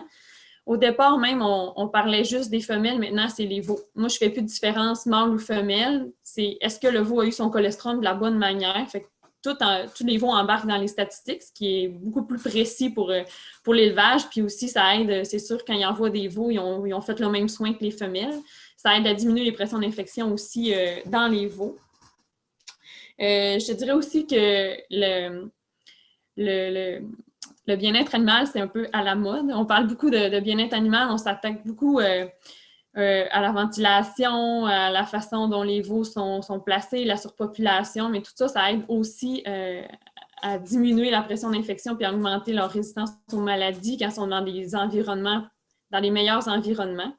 Fait que ça fait partie de nos médecines préventives de faire des suivis. On a beaucoup de diagnostics, là, des échos pulmonaires, des écouvillons, pour la diarrhée aussi. On essaye de mettre le doigt sur qu'est-ce qu'on peut prévenir le plus possible pour essayer d'envoyer des veaux en santé.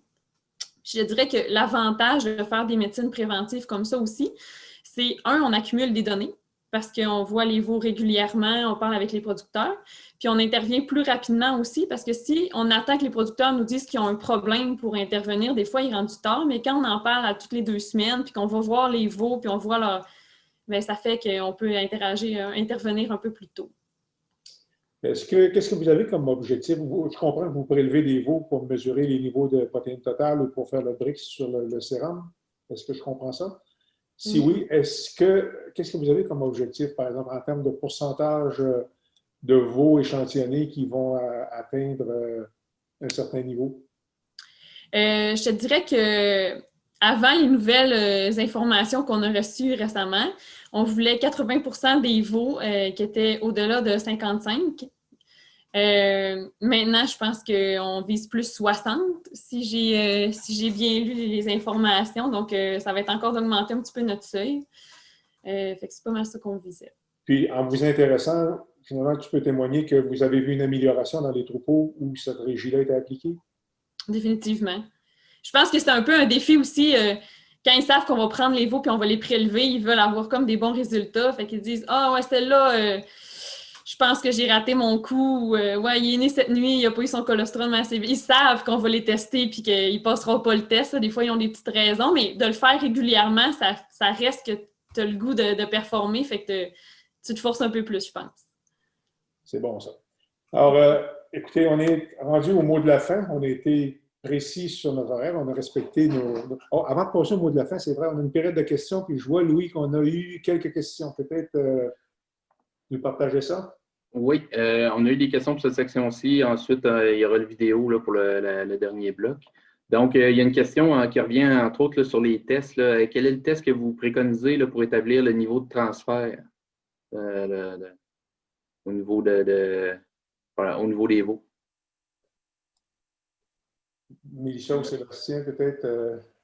En fait, c'est un test qui se fait sur du sérum, donc faut une prise de sang entre 24 heures de vie puis 8-9 jours d'âge. Et on regarde, c'est la réfractance, en fait, c'est donc finalement, ça nous donne soit en grammes par litre ou en degrés Brix pour évaluer ça. Il y a différents seuils, là, comme disait Mélissa, 55 grammes par litre ou 60 grammes par litre ou 8,4% Brix. Mais il y a différents seuils comme ça qui sont utilisés. Puis c'est vraiment un test au niveau troupeau, c'est-à-dire on vise à avoir un succès de troupeau. 80 à 90% des veaux qui passent le test, si on veut. Quelque chose à ajouter, Mélissa, là-dessus? Non, c'est pas mal ça. Dans le fond, c'est de prendre c'est des prélèvements sanguins. Prélever régulièrement. Prochaine question, Louis. Oui, c'est concernant la salmonella. C'est une question, quelle est la période d'incubation, excrétion, d'autoprotection d'immunité? Et comment qu'on peut expliquer pourquoi qu'on la détecte plus chez les veaux?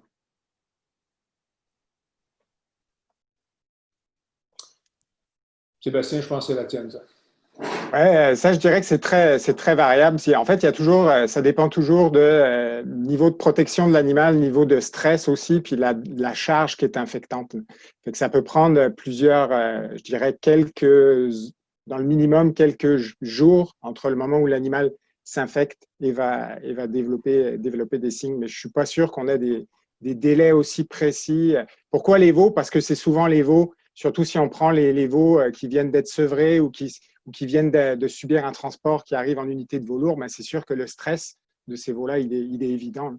Comme éventuellement, nous, ce qu'on voit de façon sporadique, une vache adulte avait l'âge difficile, elle en a arraché pas mal, puis rétention placentaire métrite et boum, éventuellement, 36 heures plus tard, une grosse diarrhée hémorragique. Mais c'est vraiment difficile de donner une réponse très noire ou blanche sur une question comme ça.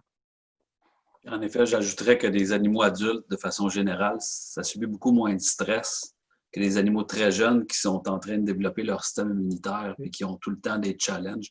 Là, même, je fais le parallèle avec si vous avez des enfants. Les enfants attrapent bien plus souvent le rhume et les grippes que les adultes. Peut-être aussi, il faut parler de maturité du système immunitaire aussi chez les jeunes. Ce n'est pas seulement une question de bâtir une immunité, mais c'est d'avoir un système qui est suffisamment mature pour la faire. Oui. Prochaine question, Louis. Oui, c'est une question sur concernant la pasteurisation du colostrum. Est-ce que ça pourrait aider? À prévenir les problèmes chez les jeunes veaux. Qu'est-ce qu'on sait là-dessus, Sébastien? Donc, en fait, ce qu'on sait, c'est que la pasteurisation, donc, si on pasteurise, une des façons donc, de prévenir le risque de salmonellose dans le lait aux humains, c'est d'éviter la production de lait cru et de le pasteuriser. Donc, ça va diminuer de façon significative le risque de salmonelle. Pasteuriser le colostrum, ça peut, si on est vraiment dans une ferme où il y a beaucoup de risques de contamination du colostrum, aider pour la salmonellose, mais c'est aussi un effet indirect. Pasteuriser le colostrum, si le colostrum il est contaminé par d'autres bactéries, des coliformes, etc., le fait de le pasteuriser, ça va faire que finalement le niveau de contamination du colostrum et son efficacité en termes de transfert d'immunité passive est supérieur à un colostrum qui ne l'est pas. Est-ce qu'on sait dans quelle proportion les animaux porteurs, les vaches porteuses, vont produire un colostrum qui est contaminé? Mais en fait, puis ça peut-être mes collègues peuvent m'appuyer là-dessus, l'excrétion par le lait, elle n'est pas si marquée que ça. C'est vraiment de la contamination par l'environnement du lait. C'est toujours possible qu'un animal excrète dans son lait. Il y a des fois, il y a même de façon très rare des mammites à salmonelle qui ont été décrites, mais c'est vraiment pas ce qui est le plus important, c'est qu'à un moment donné, il y a eu une contamination, puis il y a eu un peu de matière fécale qui est arrivée en contact avec le lait. Parce que l'excrétion directement par la glande mammaire de salmonelle est quand même très, très limitée. C'est spécial, je complète la réponse de Sébastien, je suis bien d'accord. C'est spécial comment Dublin, cette maladie-là, quand même un animal qui est activement malade va avoir une excrétion un petit peu intermittente de la maladie. Moi, c'est pas rare que j'avais des animaux très malades de Dublin. Je prenais de la diarrhée que cet animal-là avait, puis je ne réussissais pas bien à détecter Salmonella Dublin parce qu'elle est aussi dure à détecter au laboratoire sur de la diarrhée, mais il n'y en avait peut-être pas beaucoup. Alors que quand on va à l'intérieur de l'organisme de l'animal, sur un foie, par exemple, là, je la détecte avec des très hauts taux de succès. Qui n'excrète pas beaucoup. Là. Le lait est un autre exemple.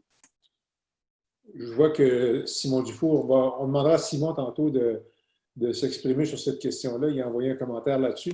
Écoutez, je pense que c'est la fin. C'est la dernière question, Louis?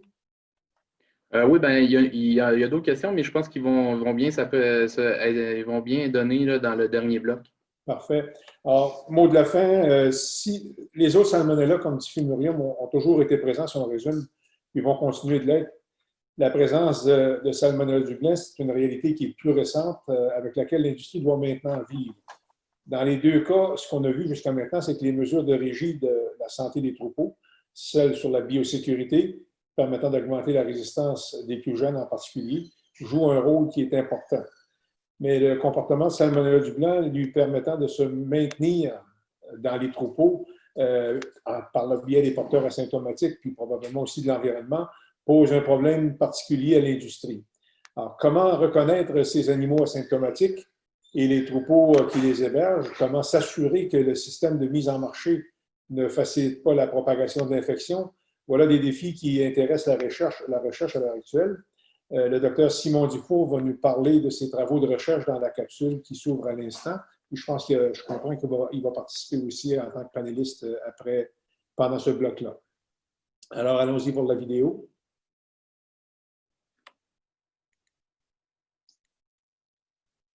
Bonjour, mon nom est Simon Dufour, je suis professeur à la Faculté de médecine vétérinaire. Je vais vous présenter brièvement sur un projet en cours qui vise à développer pour les troupeaux laitiers du Québec un programme de surveillance et contrôle de Salmonella Dublin. Donc déjà, on a fait un échantillonnage sur environ 300 troupeaux sélectionnés au hasard, puis on a pu déterminer que la prévalence réelle de maladie est environ 6 à 7 % des troupeaux au Québec. Et puis donc, c'est une prévalence qui est quand même relativement faible pour l'instant, mais je pense que le nombre de troupeaux infectés est quand même suffisamment élevé pour parler d'une maladie qui est endémique maintenant au Québec. Du côté diagnostic de la maladie, il y a vraiment un challenge pour le diagnostic de Salmonella Dublin et il y a différents aspects qui contribuent à ça. Une des premières choses, c'est que la bactérie, lorsqu'elle est contractée par l'animal, peut traverser l'intestin, se loger au niveau des nœuds lymphatiques et en fait, la bactérie est très adaptée à la vache, va rester en place pendant plusieurs années. Et ces vaches-là n'ont pas nécessairement de signes cliniques. Donc, elles peuvent contaminer les autres, mais on ne les remarquera pas. Et il n'y a pas de test diagnostique parfait pour dire si un animal est positif. Présentement, ce qu'on a, on peut détecter la bactérie ou son ADN dans le fumier, le lait ou d'autres matériels biologiques. Et en général, si on trouve la bactérie, on est très certain que l'animal est infecté. Mais la bactérie est difficile à trouver. Donc, quand on ne la trouve pas, ce n'est pas nécessairement que l'animal n'est pas infecté, ça peut être qu'on n'a pas réussi à isoler la bactérie. L'autre approche qu'on a, c'est la détection des anticorps qui sont produits par l'animal contre la bactérie. Dans ce cas-ci, quand on a un résultat positif, ça peut être Salmonella Dublin, mais ça peut être des anticorps contre d'autres salmonelles. Donc, une certaine incertitude. Par contre, si on n'a pas d'anticorps, on est pas mal certain que l'animal n'est pas infecté. Donc, vous voyez, on n'a pas de test parfait. Il y en a un qui va bien dans un sens, l'autre qui va bien dans l'autre. Ça, c'est pour un diagnostic au niveau de l'animal. Là où ça devient encore plus complexe, c'est quand on essaie de dire est-ce que le troupeau est infecté. Donc, quand on va combiner, par exemple, plusieurs animaux dans un échantillon, comme un test de réservoir de lait, et on dilue les bactéries ou on dilue les anticorps des animaux positifs avec ceux des animaux négatifs. Donc, si vous regardez l'exemple ici du troupeau 1, si on a beaucoup d'animaux positifs qui ont des concentrations élevées d'anticorps, bien, en moyenne, ça va nous donner une concentration élevée d'anticorps dans le réservoir de lait, puis on va être capable de conclure. Par contre, si dans nos troupeaux au Québec, on a seulement quelques animaux qui sont positifs, bien, automatiquement, quand on va faire des tests, par exemple, sur le réservoir de lait, bien, ça va être très difficile d'identifier ces troupeaux-là, parce que ces anticorps-là vont être dilués avec ceux des vaches négatives. Donc, c'est un peu la problématique présentement. On n'est pas certain si nos troupeaux qui sont infectés ont plutôt ce patron-là ou l'autre. Donc, à venir, en fait, dans les prochains mois, une meilleure élaboration de ces stratégies diagnostiques-là, mais aussi ensuite l'identification de quelles sont les causes, en fait, pourquoi les gens ont du Salmonella Dublin et qu'est-ce qu'on peut faire pour le prévenir. Puis finalement, arriver avec vraiment un programme un système de surveillance et de contrôle complet, en fait, pour Salmonella Dublin dans les troupeaux laitiers au Québec.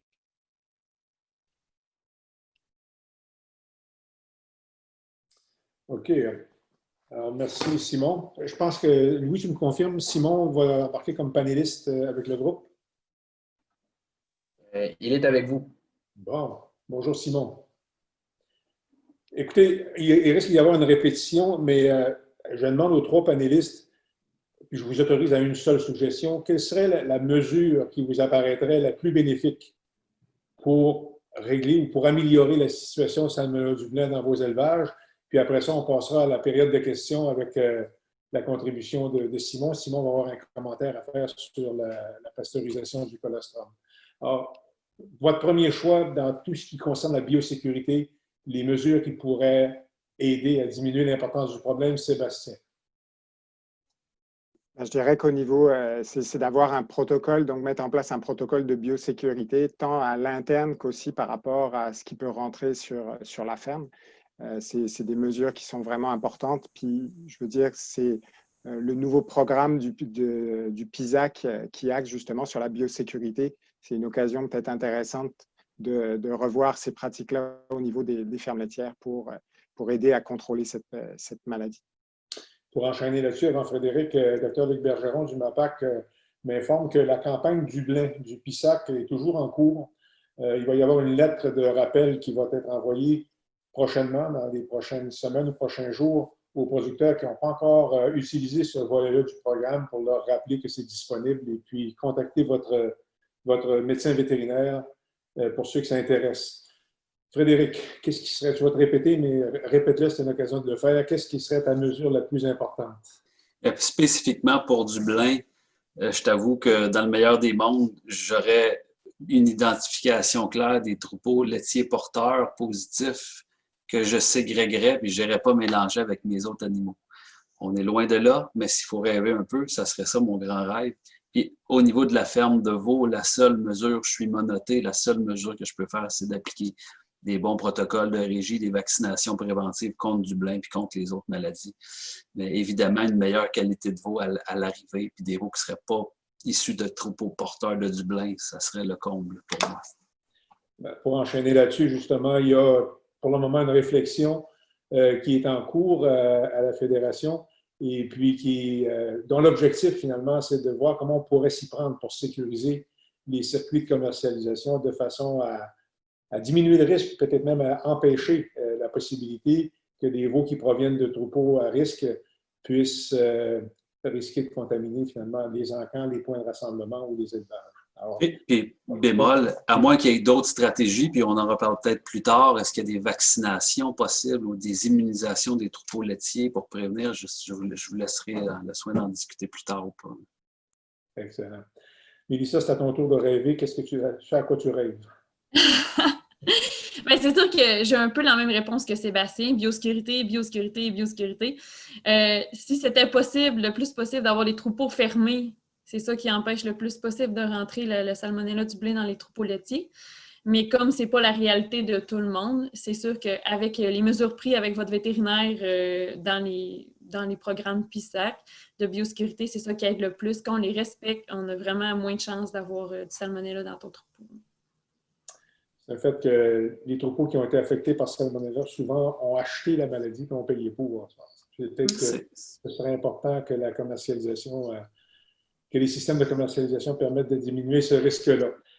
Avant d'aller, est-ce que peut-être, Simon, peut préciser le commentaire que tu faisais sur la pasteurisation tantôt? Très rapidement, la question pour la pasteurisation du colostrum, je voulais simplement rappeler que, en fait, les troupeaux où ils servent le lait résiduel à leur génisse, ce serait la pasteurisation du lait aussi qui est servi dans les semaines qui suivent. Là. Ce ne serait pas que le colostrum qu'il faudrait pasteuriser. Ah bon, OK. Louis, est-ce qu'on a des questions? Je n'ai pas vu s'il y avait des questions qui s'étaient ajoutées à la dernière liste. Oui, j'ai une question justement, c'est ça, qui est concernant les tests. Est-ce que le test sur le prélèvement sanguin pourrait être fait à la ferme un peu comme un test d'acétonémie sur la vache laitière? Sébastien, qu'est-ce que tu sais là-dessus? J'ai une idée de la réponse, mais j'aimerais que tu la confirmes. Peut-être laisser Simon répondre, vu que c'est ou encore. Mais, en fait, ça dépend du test qu'on pense, mais si on parle d'un test pour Salmonella Dublin, non, pas à ce stade-ci, pas du tout. C'est des tests vraiment standardisés faits au laboratoire. Mais peut-être que la question faisait référence plutôt aux tests pour la qualité du transfert d'immunité dont on parlait, le BRICS et le réfractomètre. Puis dans ce cas-ci, c'est des tests qui peuvent se faire à côté de la vache, en fait. Ça va. Alors, Simon, commentaires terminaux, est-ce que tu avais des choses à ajouter? On n'a pas d'autres questions, si je comprends bien, Louis? Pour l'instant, non. D'accord. Alors, peut-être c'est le moment de passer au mot de la fin. Remerciements. D'abord, remercier finalement nos panélistes, Dr. Melissa Blackburn, Dr. Frédéric Bolac et Dr. Sébastien Brzezinski, pour leur disponibilité, pour avoir partagé leurs connaissances et leur expérience. Aussi, il faut remercier les personnes qui ont accepté de partager leur expérience par le biais des capsules vidéo. Je pense à Jasmin Mathieu de la ferme Caribou, à Pierre-Luc Nadeau de la ferme Daunier, Dr. Luc Bergeron du MAPAC et Dr. Simon Dufour de la Faculté de médecine vétérinaire. Comme on l'a dit au début, l'enregistrement de cette rencontre-là va être rendu disponible dans les prochains jours sur le site de la Fédération. Informez-en vos connaissances. C'est une question qui suscite de l'intérêt, pour laquelle beaucoup de recherches à l'heure actuelle est en cours. Et puis, cet événement-là ou cette séance-là avait pour but d'initier les gens aux choses à venir. Moi, ça termine notre discussion. Est-ce que Louis, tu as des informations supplémentaires à ajouter? Je n'ai pas eu d'autres questions. Donc, si vous avez d'autres questions, n'hésitez pas à nous les écrire à l'adresse courriel de l'Agence de vente bovine de réforme Veau-laitier. C'est agencebrvl@upa.qc.ca. Alors, merci à tout le monde. Bonne fin de journée et à la prochaine.